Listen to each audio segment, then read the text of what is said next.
시편 119편 17절에서 32절까지 말씀을 살펴보도록 하겠습니다. 말씀을 사모하는 시인은 말씀에 의지하여 구원을 간구합니다.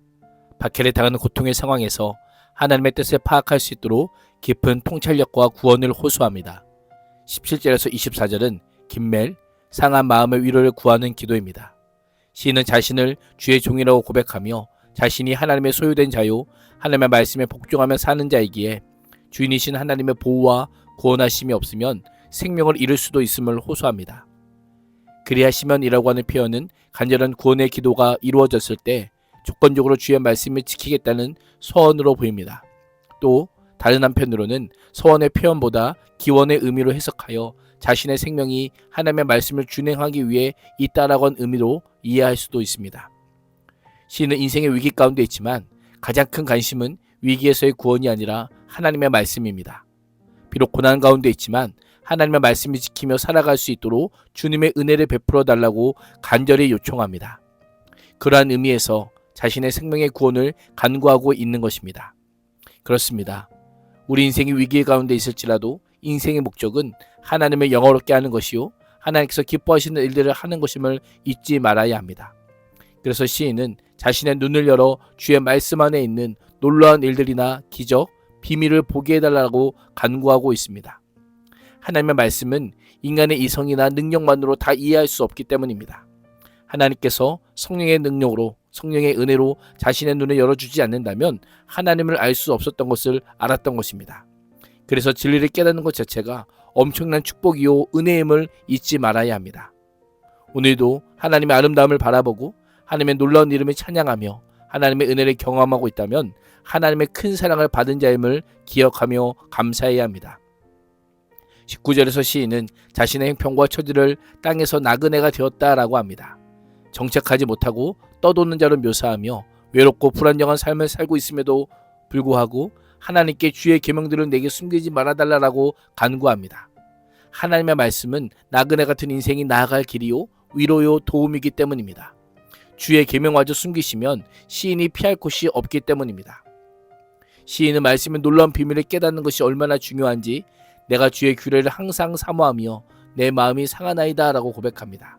상하나이다 라고 하는 표현은 으깨지다, 분쇄되다, 꺾어지다 라고 하는 의미로 하나님의 말씀에 대한 갈급함으로 인해 자신의 존재의 중심인 영혼이 으깨지고 찢어질 정도로 고통스러움을 알려주고 있습니다. 이러한 반응은 말씀의 능력을 경험한 자만이 할 수 있는 고백입니다. 어려움 앞에서 분주하게 행동하기보다 하나님의 말씀에 순종하고 더욱 말씀을 가까이 하고 간절한 마음으로 말씀을 사모함으로 위기를 극복하는 인생이 될 수 있기를 축복합니다. 21절 이하에서 시인은 비방과 멸시를 받고 있습니다. 교만하여 저주를 받고 주의 계명에서 떠난 자들에게 당하고 있습니다. 고관들도 시인을 비방합니다. 어떤 인간적인 도움을 구할 수조차 없는 절망적인 상황 가운데 처해 있습니다. 그야말로 사면초가입니다. 그때 시인은 작은 소리로 주의 율례들을 읊조립니다. 주의 말씀이 시인의 유일한 위로요 힘과 능력이었던 것입니다. 상황은 녹록치 않았지만 말씀이 즐거움이요 말씀이 충고제가 되었던 것입니다. 나에게 주의 말씀은 어떤 의미입니까? 말씀은 인간의 비방과 비난, 공격을 능히 피할 수 있는 길입니다. 모든 공격을 물리치고 승리케 하는 충분한 지혜요 능력임을 잊지 말아야 합니다. 25절에서 32절은 달렛, 탄식 속에서도 깨달음을 구하는 기도입니다. 히브리어 네 번째 알파벳 달렛으로 시작합니다. 시인은 자신의 영혼이 진토에 붙어 있다. 즉 죽어 흙에 묻혀서 그 몸이 흙의 일부처럼 되었다라고 고백하며 자신의 능력으로 벗어날 수 없는 비참한 상황에 처해 있음을 강조합니다. 그런 자신을 주의 말씀대로 나를 살아있게 해달라고 간구합니다. 모든 사람은 땅의 먼지로부터 와서 먼지로 갑니다. 진토는 사람이 죽으면 돌아갈 장소입니다. 그러나 시인은 임박한 죽음이 덮치지 않게 해달라고 간절히 부르짖습니다. 시인을 살리는 방법은 다름 아닌 말씀입니다. 시인은 자신의 생명과 능력, 삶 자체를 하나님의 말씀과 육착시킵니다. 말씀에 순종하는 자에게 생명을 약속하신 하나님의 말씀에 근거하여 시인은 죽음을 방불하는 절망하는 자리에서 하나님의 말씀을 부여잡고 소망을 잃지 않고 약속하신 말씀에 근거하여 호소하고 있는 것입니다. 그렇습니다.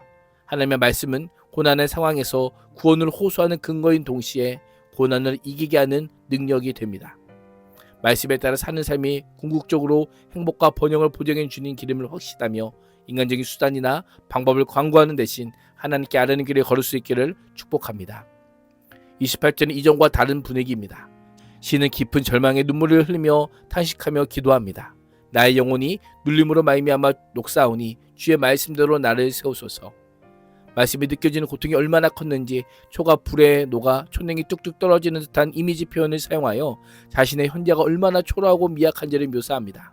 쇠할 대로 쇠한 상황에서 자신의 마음이 녹이는 것 같지만 다시 일으켜 세우실 분도 하나님임을 알기에 하나님 앞에 엎드립니다. 거짓된 길에서 나를 벗어나게 하시고 주의 법을 내게 은혜로 허락해달라고 요청합니다. 고난의 늪에서 끝까지 인내하며 하나님의 도우심으로 빠져나와 다시 온전한 길을 걷게 해달라고 간절히 요청하는 것입니다. 30절에서 시인은 자신이 가야 할 인생을 주의 법도들의 길, 성신한 길이라고 묘사하며 이 길만이 안전하게 기쁨에 이룰 수 있는 길임을 선언합니다. 내가 진리의 길을 선택했고 내 마음을 주의 법에 두었사오니 내가 주의 교훈을 꼭 붙잡아오니 내가 수치를 당하지 않게 해주십시오라고 간구하고 있습니다. 하나님과 하나님의 말씀을 붙든다면 수치를 당하는 일이 없을 것이라고 하는 간구이자 믿음을 선언합니다. 인생의 고난 앞에서 때로는 천천히 걷기도 하고 잠시 주저앉기도 하겠지만 그럼에도 우리가 가야 할 길은 주의 계명들의 길입니다. 시인은 하나님의 계명들이 지시하고 제시하신 길로 달려갈 때 마음이 넓어짐을 고백합니다. 인생의 고난과 위기 가운데 계십니까? 주께서 두려움과 놀란 마음을 넓혀 순종의 길로 달려가게 해달라고 기도하십시오.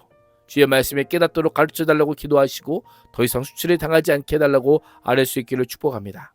그 말씀의 능력과 은혜가 오늘도 우리를 살게 할 것입니다. 오늘도 말씀의 길에 우리의 생명을 걸고 힘있게 전진하는 복된 인생이 될 수 있기를 주님의 이름으로 축복합니다. 기도하겠습니다. 하나님, 하나님의 말씀이 주님들의 영혼을 소생케 하는 힘임을 믿음으로 고백하게 하여 주시고 말씀이 지식이 아니라 경험이요, 간증이요, 삶의 체험이요, 능력이 되게 하여 주옵소서. 예수님의 이름으로 기도합니다. 아멘.